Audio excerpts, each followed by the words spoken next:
Okay, this is day 2 of graphing parabolas, and it's the same thing except we're going to have different equations here. Here on number 2 we have the equation for a parabola in a standard form. What we need to do is separate it out in the given formulas that we have. We have 2 to choose from. And first thing you notice is we have this -8 squared there. Okay, that is not what we've seen before. And the negative y, 8y, is on the same side as our x's. So in the previous formulas, their x's are on one side and the y's are on the other. So we're going to fix that and get it into one of our recognizable forms. So the first thing we need to recognize, like always, is which variable is squared. And we see that the x is squared in this one right here. So when the x is squared, let's go ahead and write down our formula so we can see what our goal is. X minus h squared equals 4p times y minus the k. Now, that's our goal. So first thing we're going to do is take our original equation and let's go ahead and get the y to the other side of our equation by adding a positive 8y to both sides. When doing that, we get x squared minus 8x equals 8y plus 16.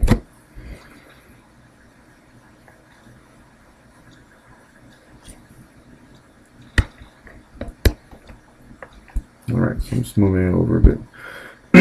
So adding 8y to both sides of the equation gets us this one where we're at right now. Now, to get this x minus h squared vertex form type, is basically what we're doing, is getting a vertex form for our x squared component here. We're going to do completing the square. Alright, so when we complete the square, we're going to take the b term, the -8, and divide it by 2, which gives us -4. Alright, taking that -4, when you square that, you get a 16. So we'll write that in. X squared minus 8x plus 16. And since we're inserting the 16 in there, we've got to subtract it out so that our equation doesn't change. You can't just add 16 in there. So if we add it and subtract it, we're making a 0, which keeps it balanced. Equals 8y plus 16. Now we want the perfect factored trinomial, so we have that section there. This factors into x minus 4, where that is just the half the b term, and then square. Notice that already looks like our first part of the equation, so we're getting closer. Minus the 16 equals 8y plus 16. Alright, so there's nothing added to the left side of this equation or subtracted, so we're going to add 16 to both sides.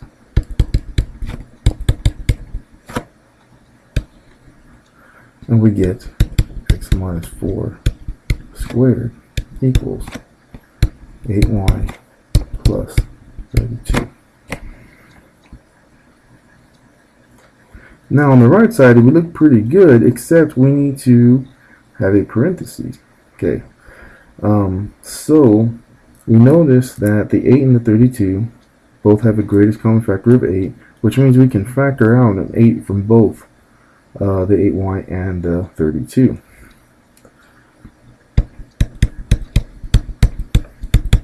But by doing that, pulling the 8 out, we're left with y, and 32 divided by 8 is 4. And at this point, we have our parabola equation, which we can now use to graph the parabola. Alright, so this, back to that. Alright, so the vertex in here would be 4, -4.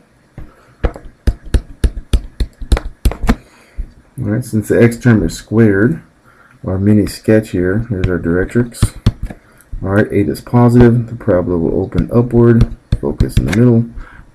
So that's what we're going to expect. So plot our vertex, 1, 2, 3, and 4. Oops. There we go. 1, 2, 3, and 4. 1, 2, 3, and 4. 4, -4. Remember, the opposites of what's in the parentheses. Alright, so there's our vertex. Then we already know it opens up. The quick equation for P, 4P is going to equal 8 in this case. Means P will equal 2. So from the vertex we'll go up 2 units. There's our focus. We'll go down 2 units. This will give our directrix line, D.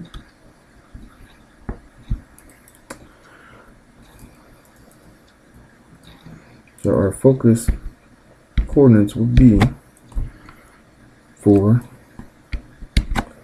-2.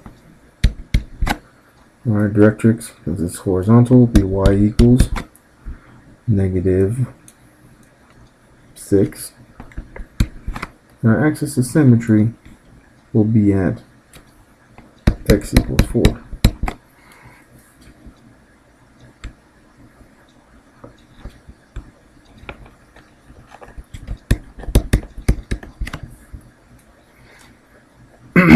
Alright, and then to find the width, the absolute value of 8, which is our 4p,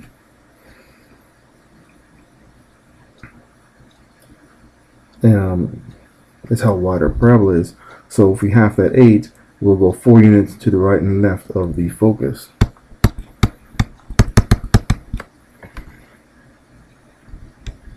There, 1, 2, 3, and 4, 1 on the y-axis.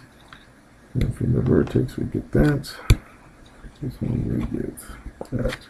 I remember when graphing, try to graph just outside the graph so we can clearly see where the parabola is going. And that's how you graph that, by using and completing the square.